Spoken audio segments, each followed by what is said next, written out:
The presidential candidates are ramping up their efforts in key battleground states with just 6 weeks to go until Election Day. Former President Donald Trump was in Pennsylvania yesterday and announced that he will return to the city of Butler for a rally this weekend, which was the location of the first assassination attempt on his life. Vice President Harris will return to Pittsburgh tomorrow as she weighs a trip to the southern border this week. Now, our Caitlin Huey-Burns is following all of this from Indiana, Pennsylvania, near Pittsburgh. Caitlin, good morning. Good morning, Anne-Marie. Well, a little fun fact about Indiana, Pennsylvania. This is the birthplace of the late actor Jimmy Stewart. He, of course, was the star of Mr. Smith Goes to Washington. And if Kamala Harris and Donald Trump also want to go to Washington and the White House, they're going to have to win Pennsylvania. And that's why they're both here in the state this week as early voting starts soon with just 6 weeks to go until Election Day. Thank you very much, Pennsylvania. Thank you. Thank you. Rallying support in the Keystone State, former President Donald Trump focused on his campaign's two key issues: the economy. I will get Pennsylvania energy workers pumping, fracking, drilling, and producing like never before. And immigration, again bringing up Springfield, Ohio, where many Haitian immigrants live legally. The fact is, and I'll say it now, you have to get them the hell out. You have to get them out. I'm sorry.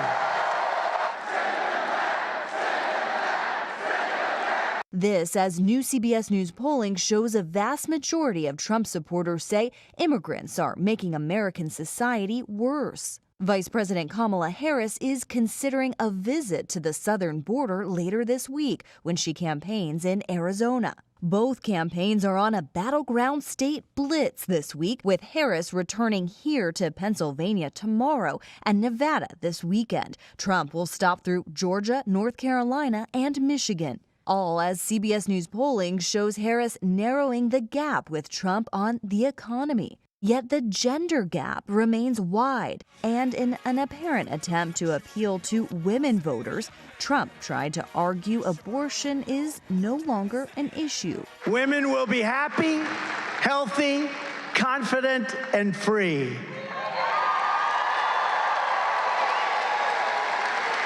You will no longer be thinking about abortion.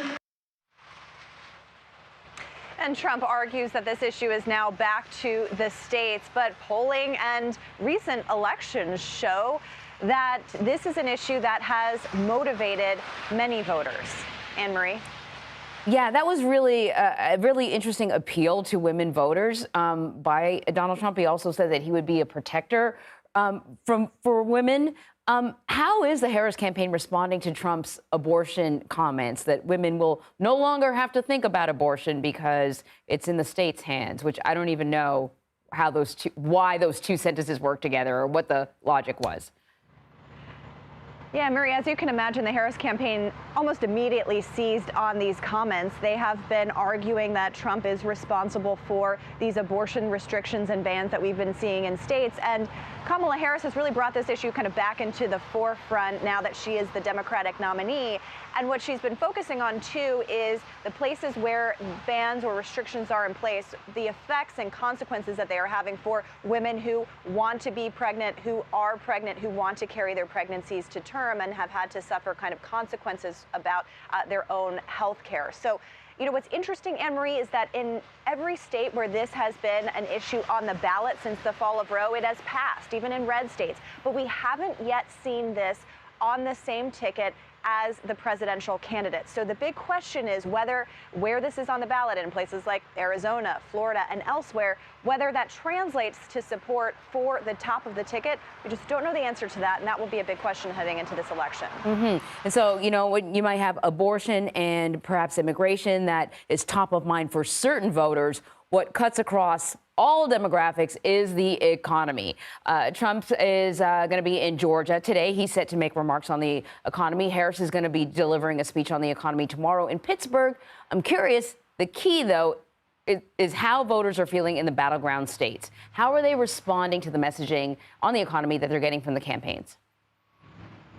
You're right. The economy is front and center in this election, and it's all about voters' perceptions of the economy, particularly their personal economic situation. It's really interesting, Anne-Marie. Our new CBS News polling that came out over the weekend showed that Harris is actually closing the gap a little bit when it comes to the economy. This has been a strong issue for Donald Trump. He has been leading on this issue far and away for this election. But this newest poll showed that Kamala Harris is making up some ground here because across the battleground states, voters' perceptions of the economy have also slightly improved. Now, she's still behind on this measure, but that slight improvement could make a little bit of a difference in these key battleground states. So that's why she's coming to Pennsylvania, Pittsburgh, near where I am, tomorrow to talk about economic plans. We'll see what specifics come out of that. Donald Trump was here yesterday, as we mentioned, and he was talking specifically about tariffs, interestingly saying that he wants to put a 200% tariff on John Deere if they move their manufacturing overseas. And so that's kind of been a refrain. There are, of course, questions about what kind of cost that would pass on to the consumer, but tariffs are pretty much kind of his answer to a lot of the ways that he says he would pay for his economic plans. Interesting. Caitlin, thank you.